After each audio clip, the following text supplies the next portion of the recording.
बड़वासनी गांव के पूजनीय बुजुर्गों, हमें अपना आशीर्वाद देने बड़ी संख्या में यहां आई मेरी माताएं और बहनें, और देश प्रदेश का नौजवान भविष्य, युवा साथियों, भाइयों, प्यारे प्यारे बच्चों, हमारी पार्टी के तमाम वरिष्ठ नेतागण, पदाधिकारी, कार्यकर्ता साथियों, आज इतनी गर्मी के बावजूद आप सभी लोगों ने इतनी बड़ी संख्या में यहां पहुंचकर हम कार्यकर्ताओं का हौसला अफजाई करें। मुझे यहां पहुंचने पर आप लोगों ने पगड़ी पहनाकर और पुष्प माला देकर, आशीर्वाद देकर जो हौसला बढ़ाया है, सारी पार्टी की तरफ से आप सबका, सारे गांवों का, सबका धन्यवाद। आज आपसे मिलने आए हैं, आपका हालचाल जानने आए हैं।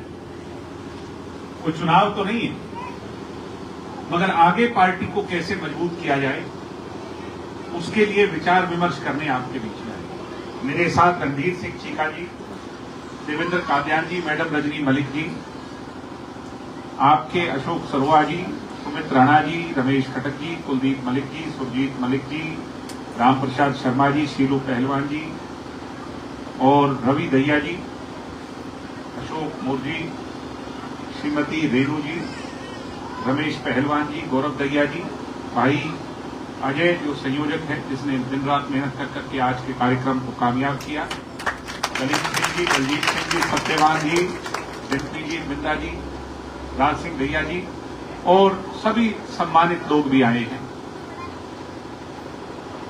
आपका और हमारा जो रिश्ता है वो राजनीतिक से ज्यादा पारिवारिक है। मेरे परदादा चौधरी देवीलाल जी का इस बड़वासनी गांव से शुरू से बहुत लगाव रहा था कि नहीं?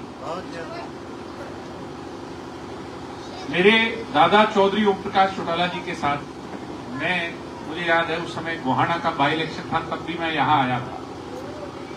डॉक्टर पांगड़ चुनाव लड़ रहे थे, तब भी यहां मैं उनके साथ घूम के गया था इलाके के अंदर। तो वो भी यहां बहुत आया करते, इस गांव से बहुत विशेष लगाव रखा करते थे। मेरे पिताजी का भी लगाव रहा, दुष्यंत जी का भी रहा, और मैं भी जब चुनाव लड़ा तो आप लोगों ने बड़ा स्नेह दिया, आशीर्वाद दिया। आपको याद होगा 2018 के अंदर जब जेजेपी पार्टी बड़ी थी, जींद के पांडु पंडारा की धरती में, वहां मैदान में उस दिन बहुत भीड़ थी। तकरीबन हरियाणा के 5-7 लाख लोग इकट्ठे हुए थे और जेजेपी पार्टी का वो कह लो भाई नींव रखने का काम सब लोगों ने मिलकर किया। तो लोग तरह तरह की बात किया करते कि भविष्य क्या होगा, मगर 6 महीनों के अंदर एक पार्टी को खड़ा किया आप लोगों ने, उस पार्टी को मजबूत किया। न केवल मजबूत किया बल्कि जब चुनाव हुए तो दुष्यंत चौटाला को 17% वोट दिए थे, कोई छोटे मोटे नहीं, 10 सीट देकर के दुष्यंत चौटाला को ताकत दे दिया। दुष्यंत जी चाहते थे कि बीजेपी की सरकार किसी न किसी तरह गिराई जा सके, मगर कांग्रेस पार्टी ने जोर नहीं लगाया। 30 विधायक कांग्रेस के थे, 10 हमारे थे, मगर 5 की कमी थी। अब वो 5 की कमी तो निर्दलीय पूरी कर सकते थे, और वो सारे निर्दलीय कांग्रेस माइंडेड चौधरी हुड्डा साहब के खास थे। उसके बाद भी उनकी सोच ये थी कि कांग्रेस दुष्यंत के साथ सरकार ना हो। जब कांग्रेस ने मना कर दिया तो प्रदेश को स्थायी सरकार देने के लिए दुष्यंत जी को बीजेपी के साथ जाना पड़ा, इसके सिवाय दूसरा कोई चारा नहीं था। अगर दुष्यंत जी नहीं भी चाहते बीजेपी के साथ, इस बात को लोग कई बार मुगालता इसका फैलाते हैं, गलतफहमी फैलाते हैं, अगर दुष्यंत जी नहीं भी जाते तो भी बीजेपी की सरकार बननी थी कि नहीं? क्योंकि ये बात बाद में तय हुई। दुष्यंत के छोड़ने के बाद भी नायब सिंह सैनी मुख्यमंत्री बने 6 महीने के लिए, और अब जब चुनाव हुए तो दोबारा बीजेपी की सरकार पहले से ज्यादा वोटों से आई, पहले से ज्यादा सीटों से आई। सम्मानित साथियों, दुष्यंत जी ने तो सत्ता के अंदर रह करके बीजेपी से अलग किसान और गरीब की सोच की पहरेदारी करी चंडीगढ़ के अंदर, और उसके प्रमाण हैं। किए हुए काम देर सवेर याद आते हैं, उनको कोई छुपा नहीं सकता। आज मुझे नहीं पता बडवासनी गांव में जो सरपंच महिला है क्या आपके यहाँ? महिला है? मेरी माताओं बहनों से कहूंगा, भाई तुम कैमरे वाले बीच में से, महिला जो सरपंच है, आज पूरे हरियाणा में आधे गांव में, आधी पंचायतों में महिला सरपंच बनी। ये किसकी देन है? ये किसकी सोच थी? ये किसका मिशन था? महिला को राज का हिस्सेदार बनना अगर किसी की सोच थी तो डॉक्टर अजय सिंह चौटाला जी की सोच थी, जननायक जनता पार्टी। अगर बीजेपी होती तो कभी लागू नहीं करती, अगर लागू ही करना होता तो पहले 5 साल में कर देती। बैकवर्ड समाज को 8% की हिस्सेदारी, अपन सारे किसान बैठे हैं, किसान ही हो गया। आपके खाते में, इस देश में पहली बार किसान के खाते में सीधी पेमेंट किसने करवाई? फूड एंड सप्लाई महकमे से होती होगी। वो फूड एंड सप्लाई महकमा दुष्यंत का था, कानून बना करके किसान के खाते में सीधी पेमेंट करवाने का काम। 72 घंटे में पेमेंट हुई। और कुछ लोग कहते थे मंडियां खत्म हो जाएंगी, मंडियां खत्म हो जाएंगी। मंडी खत्म नहीं हुई। दुष्यंत जी ने तो मंडी 900 नई मंडी, कोरोना में जब लोग हाथ लगाने को भी डरा करते एक दूसरे को, तो लोगों को दूर ना जाना पड़े, 900 नई मंडियों का निर्माण हरियाणा हो गया। साथियों, आज सोचने की बात, आपकी पेंशन बुजुर्गों की 2000 होती थी, 2000 पेंशन। हुड्डा जी का जब राज था तब पेंशन कम थी। हुड्डा जी के 10 साल के राज में और खट्टर साहब के पहले 5 साल यानी 15 साल के राज में पेंशन बढ़ी 800 रुपये। कितनी बढ़ी? 800। और दुष्यंत चौटाला के राज में 4 साल में पेंशन बढ़ी 1000। 15 साल में 800 और दुष्यंत के 4 साल में 1000। फर्क साफ है। आज जो याद करने के लिए अगर मैं आपको बताऊं, दुष्यंत जी ने तो हर वर्ग के लिए लड़ाई लड़ी। पीडब्ल्यूडी की जितनी सड़कें सारी उसका नवीनीकरण किया। नेशनल हाईवे को केंद्र की सरकार के साथ मिलकर के काम करवाए। जितने नेशनल हाईवे, नई सड़कें इस राज्य में बनी है, आपको पता, इतिहास गवाह है। अपना खरखोदा का मारुति का प्लांट, इंडस्ट्री मिनिस्टर, उद्योग मंत्री दुष्यंत चौटाला ही था। इसको प्लांट को कौन लेके आया? ये किसी के बस का रोग नहीं था। गुजरात ले गए थे प्लांट को, दुष्यंत जी लड़ झगड़ के प्लांट अपना खरखोदा में लेके आए, जिससे हमारी नई पीढ़ी को, बच्चों को रोजगार। आज अगर यहां छोटे छोटे उद्योग खुल रहे हैं मारुति के लिए, तो आप ये मान के चलो, ये भी देर, अगर मारुति नहीं खुलती तो ये उद्योग नहीं खुलते। ये अगर लंबी दूरगामी सोच है कि मैं चौधरी देवीलाल के लोगों का भला कर सकूं, जहां चौधरी देवीलाल सोनीपत से इतना प्यार करते थे, उस सोनीपत के लिए कुछ कर सकूं, उनकी सोच।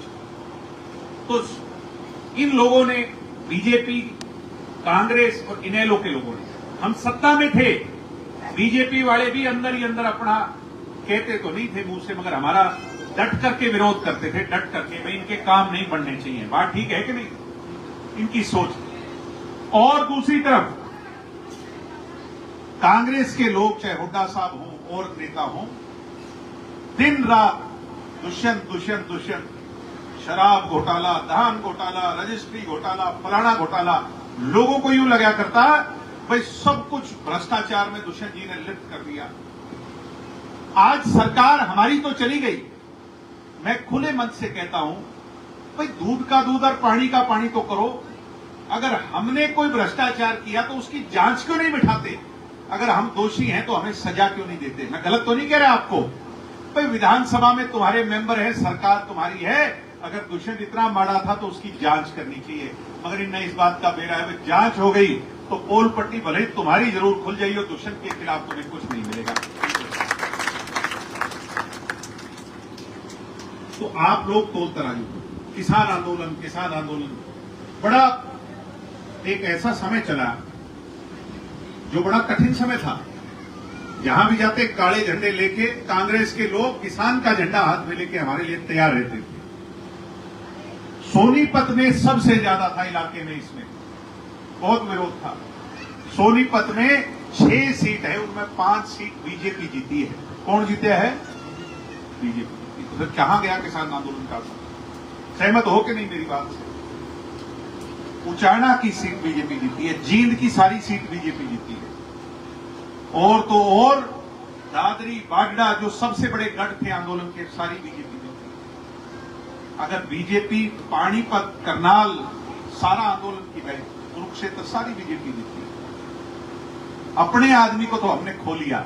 यहां से गांव में बूढ़े जाया करते, चंडीगढ़ में कोई भी काम होता, चल भाई दुष्यंत की कोठी पे चाय पीने आएंगे। एक ठिकाना था, तो चौधरी देवीलाल का घर है, इसके घर पे चल पड़ो, कोई हमारी सुध लेने वाला कम से कम बैठा है, उसको फेंट के आएंगे। आज वहां चंडीगढ़ चले जाओ, सारे मंत्रियों के दरवाजे बंद है कि नहीं है?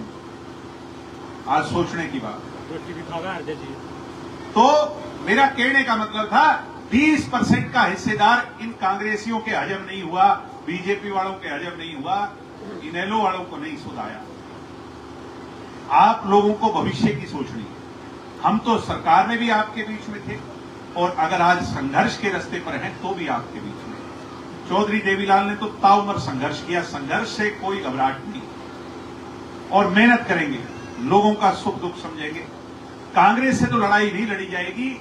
मैं आपको वादा और वचन देता हूं, बीजेपी से लड़ाई लड़ेंगे तो हम लड़ेंगे सड़कों पर जनता की आवाज। आप मजबूती से साथ दो। ये नौजवान जब साथ लग जाएंगे, और गांव में इतनी भीड़ हो रही है, जहां भी मैं 10-11 जिलों में जाके आया हूं, लोग कहने लगे भाई ठीक है, जैसा भी था हमारा था, कम से कम हमारी एक पूछ थी चंडीगढ़ के अंदर, हमने उसको खो दिया, हमें दुख है इस बात का। दुष्यंत चौटाला को भविष्य में ताकत देने का काम करें, इसलिए आप भविष्य में साथ दो। और 2029 में आने में टाइम नहीं लगता। लोग तो कहते हैं बहुत दूर है, समय 4 साल ही रहेंगे। आज से कारवा जोड़ेंगे तो काफिला तब जाकर के पड़ेगा, और वो दिन बहुत नजदीक है जब आपकी सोच का पूरा राज, चौधरी देवीलाल की सोच का पूरा राज चंडीगढ़ के अंदर होगा। ये मैं वादा और विश्वास आपसे साथ मांगने आया हूं, आपका आशीर्वाद मांगने आया हूं। अब इस सरकार के कितने बुरे हाल हैं।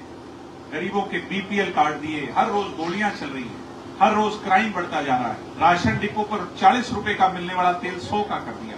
हर वर्ग दुखी है इनसे, मगर लड़ने वाला नहीं है कोई। लोग कहते हैं अभी तो भाई इतना टाइम पड़ा है, क्यों बावड़े हो रहे हो? अरे आज से संघर्ष करेंगे तब बीजेपी से लड़ाया जाएगा, नहीं तो बीजेपी बहुत गहरी साजिश कर देगी तब तक। इसलिए आपका साथ मांगने आए हैं, आपसे आपका प्यार मांगने आए हैं, आपका आशीर्वाद मांगने आए हैं। और आप लोगों ने आज यहां पहुंच करके जो पार्टी को ताकत दी, पूरे बडवासनी गांव की 36 बिरादरी का तहे दिल से धन्यवाद करता हूं। बहुत बहुत धन्यवाद। जय हिंद, जय भारत, जय चौधरी।